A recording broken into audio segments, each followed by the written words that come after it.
नमस्कार. आज गुरुपौर्णिमा. गुरुपौर्णिमेच्या सर्वांना हार्दिक हार्दिक शुभेच्छा. सर्वांचं जीवन सुंदर हो, सर्वांना ज्ञान मिळो, विद्यार्थ्यांचे जीवन सफल हो, विद्यार्थ्यांचे जीवन सुंदर हो, भरगच्च हो, त्यांच्या इच्छा आकांक्षा पूर्ण हो, त्यांना यश मिळो, त्यांचे स्वप्न ध्येय पूर्ण हो, ते सतत आनंदात राहो, त्यांची प्रगती हो, त्यांचा विकास हो, त्यांचे ज्ञान वाढो, त्यांची बुद्धी वाढो, सर्वांचं भलं हो, जगातील सर्वांचं भलं हो. आज गुरुपौर्णिमा. आज ज्ञानाचा दिवस आहे. आज ज्ञान बुद्धीचा दिवस आहे. आज शिक्षकांचा दिवस आहे. आज गुरुचा दिवस आहे. आज खऱ्या गुरुचा दिवस आहे.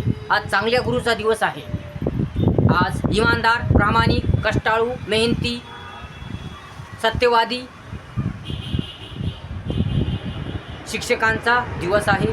आज खऱ्या गुरुचा दिवस आहे. आज चांगल्या गुरुचा दिवस आहे. गुरुला फार महत्त्व आहे. गुरुला फार महत्त्व आहे. गुरुचं मूल्य फार आहे. कारण गुरु हा दुसऱ्याला घडवतो, दुसऱ्याला ज्ञान देतो, दुसऱ्याचे जीवन सुंदर करतो, छान करतो, रंगमय करतो, मजेदार करतो, सुंदर करतो. म्हणून गुरु हा श्रेष्ठ आहे. गुरु हा सर्वात श्रेष्ठ आहे. गुरु हा जगात श्रेष्ठ आहे. सर्वात श्रेष्ठ म्हणजे गुरु. कारण गुरु हा जगाला मार्गदर्शन करत असतो. गुरु हा सर्वांना मार्गदर्शन करत असतो. गुरु हा सर्वांचे जीवन सुंदर रंगमय करत असतो. आपल्या वेगळ्या युक्तीद्वारे, आपल्या वेगवेगळ्या मार्गाद्वारे, आपल्या वेगवेगळ्या प्रकाराद्वारे गुरु हा दुसऱ्यांचे जीवन सुंदर करतो, छान करतो, रंगमय करतो, मजेदार करतो. म्हणून गुरु हा श्रेष्ठ होय.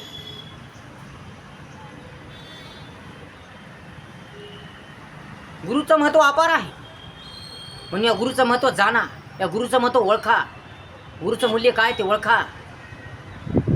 गुरुचं ऐकला पाहिजे, शिक्षकांचं ऐकलं पाहिजे, चांगल्या खऱ्या शिक्षकांचं ऐकलं पाहिजे. चांगल्या खऱ्या, इमानदार, प्रामाणिक, सत्यवादी, कष्टाळू, मेहनती, इमानदार,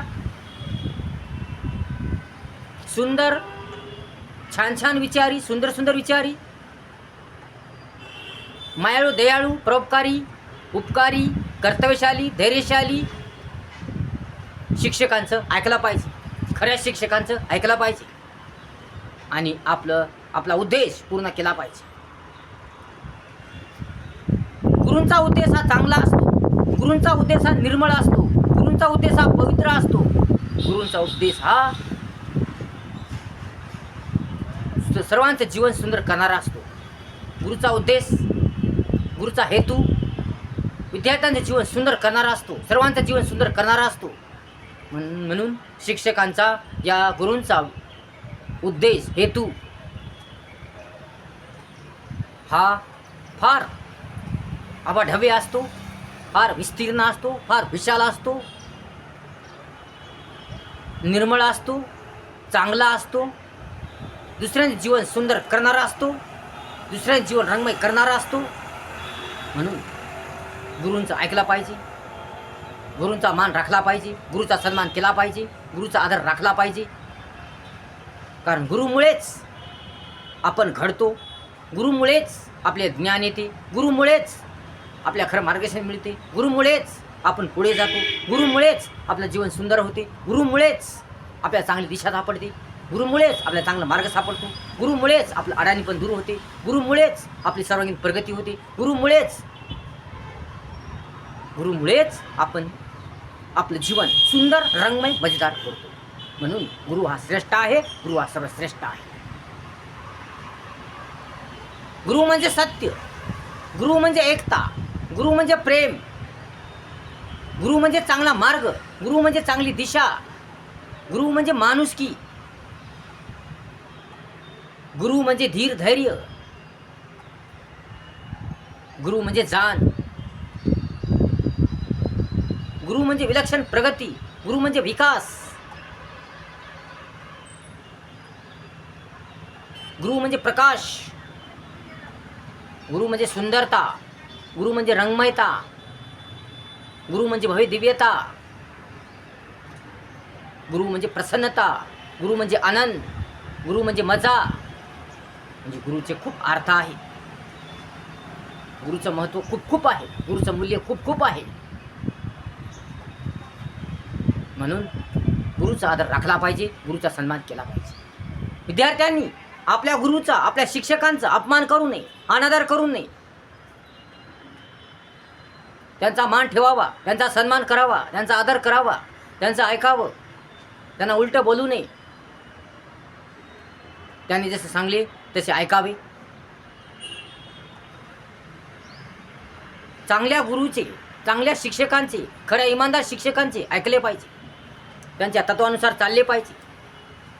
त्यांचा मान राखला पाहिजे, त्यांचा आदर राखला पाहिजे, त्यांचा सन्मान केला पाहिजे. तरच आपल्याला ज्ञान मिळते, आपलं जीवन सुंदर होते, आपलं जीवन रंगमय होते, आपलं जीवन भव्य दिव्य होते, आपलं जीवन छान छान होते, आपलं जीवन सुंदर होते, सुंदर होते. म्हणून गुरुचं ऐकलं पाहिजे, आपल्या गुरुचं ऐकलं पाहिजे. आणि गुरुच हा सत्यवादी असतो, गुरुच हा खरा असतो, गुरुच हा जीवन घडवणारा असतो, गुरुच हा चांगला दिशा देणारा असतो, चांगला मार्ग सांगणारा असतो. म्हणून सत्यवादी गुरुच हो. आणि तसेच शिक्षकांनी सुद्धा चांगलं वागलं पाहिजे. आज गुरुपौर्णिमा आहे, म्हणून या गुरुपौर्णिमेनिमित्त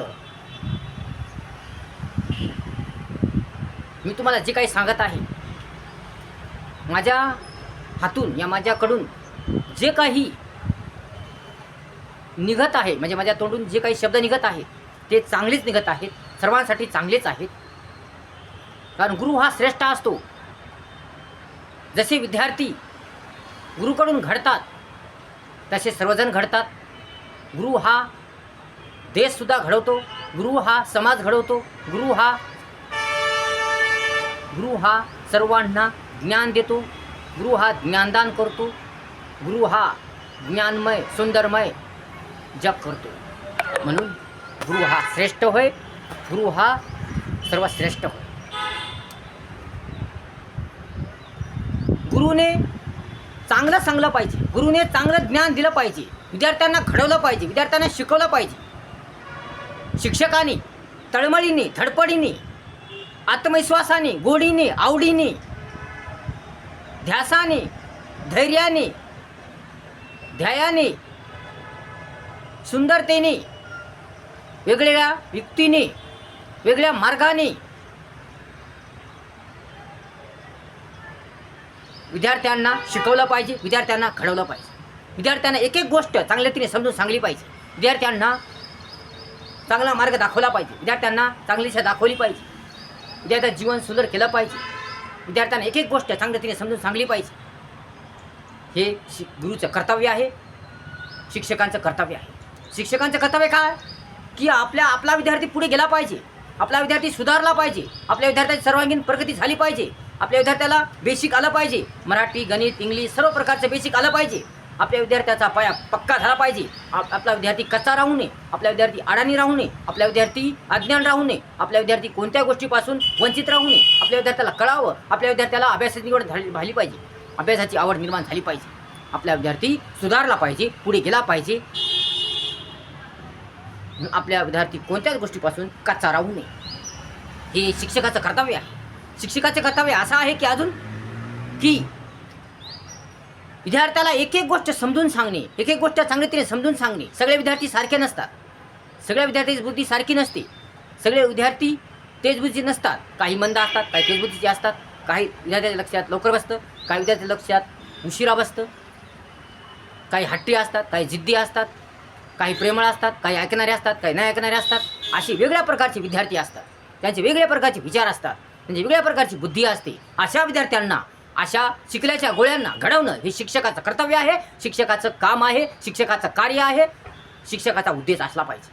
म्हणून विद्यार्थ्यांना घडवणे, त्यांना एक एक गोष्ट समजून सांगणे, त्या जवळ बसून त्यांच्याकडे वैयक्तिक लक्ष देऊन त्यांना घडवणे, एक एक गोष्ट समजून सांगणे, त्यांना अभ्यासाची आवड निर्माण करून देणे आणि त्यांचं जीवन सुधारणे, त्यांना त्यांची सर्वांगीण प्रगती करणे हे गुरुचं काम आहे, गुरुचं कर्तव्य आहे, शिक्षकाचं कर्तव्य आहे. म्हणून एक एक गोष्ट समजून सांगणे आणि विद्यार्थ्याचं जीवन सुधारणे हे शिक्षकाने केलं पाहिजे. शिक्षक हा निर्व्यसनी असावा. शिक्षकाला कोणत्याच प्रकारचे व्यसन असू नये. शिक्षकाचे विचार वाईट असू नये. शिक्षकाचे विचार सुंदर असले पाहिजे. शिक्षकांचे विचार चांगले असले पाहिजे. शिक्षकाकडे अपार माणुसकी असली पाहिजे. शिक्षक हा सत्यवादी असला पाहिजे. शिक्षक हा प्रेमळ असला पाहिजे. शिक्षक हा परोपकारी असला पाहिजे. शिक्षक हा गुणी असला पाहिजे. शिक्षक हा धैर्याचा असला पाहिजे. शिक्षक हा धाडशी असला पाहिजे. शिक्षक हा पराक्रमी असला पाहिजे. शिक्षक हा सहनशील असला पाहिजे. शिक्षक हा संयमी असला पाहिजे. शिक्षकाला आवड गोडी असली पाहिजे. विद्यार्थ्यांना शिकवण्याची आवड गोडी असली पाहिजे. शिक्षकांची प्रगल्भ इच्छा असली पाहिजे. आत्मविश्वास प्रगल्भ असला पाहिजे. विद्यार्थ्यांना शिकवण्याची तळमळ धडपड असली पाहिजे. शिक्षक हा गुणी असला पाहिजे. शिक्षक हा निर्मळ सुंदर विचारी असला पाहिजे. चरित्रवान असला पाहिजे. सज्जन असला पाहिजे. सुंदर विचारी असला पाहिजे.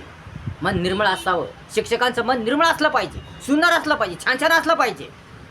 उत्तम असलं पाहिजे. दर्जेदार असलं पाहिजे. लेकरांना घडवणारा, या बाळांना घडवणारा शिक्षक हा खरा सत्यवादी असला पाहिजे. सुंदर विचारी असला पाहिजे. ज्ञानवान बुद्धिवान असला पाहिजे. कष्टाळू मेहनती असला पाहिजे. परोपकारी असला पाहिजे. धडपडी तळमळी असला पाहिजे. तरच लेकरांची प्रगती होते, विद्यार्थ्यांची प्रगती होते. म्हणून आज गुरुपौर्णिमा आहे. सर्वांना गुरुपौर्णिमेच्या हार्दिक शुभेच्छा. विद्यार्थ्यांनी आपलं स्वप्न साकार करावं, आपलं ध्येय साकार करावं. अमाप अभ्यास करून, कठोर प्रखर अभ्यास करून, आवड गोडी ठेवून, आत्मविश्वास ठेवून, प्रगल्भ इच्छा ठेवून, तयारी ठेवून, संयम सहनशीलता ठेवून, जिद्द चिकाटी ठेवून, इच्छा तयारी ठेवून, ध्येय ध्यास ठेवून, धीर ठेवून, धाडस ठेवून, स्वप्नदे प्रगल्भ ठेवून, माणुसकी ठेवून, प्रेम ममता परोपकार ठेवून, सुंदर विचार ठेवून विद्यार्थ्याने आपलं जीवन सुंदर केलं पाहिजे, चांगलं केलं पाहिजे. आपलं स्वप्नदे पूर्ण केलं पाहिजे, छान केलं पाहिजे. जे त्यांनी वेळ वाया घालू नये, विनाकारण फिरू नये, तर त्यांनी आपलं जीवन साकार केलं पाहिजे.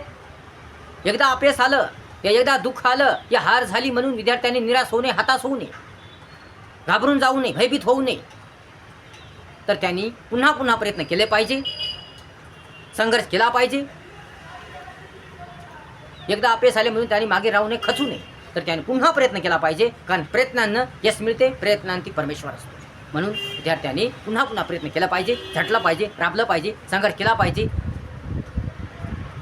तर त्याला यश मिळते. म्हणून विद्यार्थ्यांनी हिंमत हारू नये, विद्यार्थ्यांनी हताश होऊ नये, विद्यार्थ्यांनी निराश होऊ नये, तर त्याने आपलं कार्य सतत अविरतपणे केले पाहिजे. जो झटला पाहिजे, राबला पाहिजे, तर त्याचे जीवन सुंदर होईल, निर्मळ होईल, छान छान होईल, मजेदार. म्हणून विद्यार्थी हा सुंदर मनाचा असला पाहिजे. त्याने सतत अविरत कार्य केलं पाहिजे. म्हणून आपलं जीवन, आपलं स्वप्न ध्येय पूर्ण केलं पाहिजे. म्हणून चांगले विचार ठेवून, चांगला दृष्टिकोन ठेवून, चांगला उद्देश ठेवून, शिक्षक आणि आईवडील यांचा मान ठेवून, यांचं ऐकून, ईश्वरांची पूजा करून, ईश्वरांचे नामस्मरण करून, ईश्वरांचा आशीर्वाद घेऊन त्या विद्यार्थ्यांनी पुढे गेलं पाहिजे आणि आपली प्रगती केली पाहिजे. गुरुचं ऐकलं पाहिजे. पुन्हा एकदा सर्वांना गुरुपौर्णिमेच्या हार्दिक शुभेच्छा. धन्यवाद.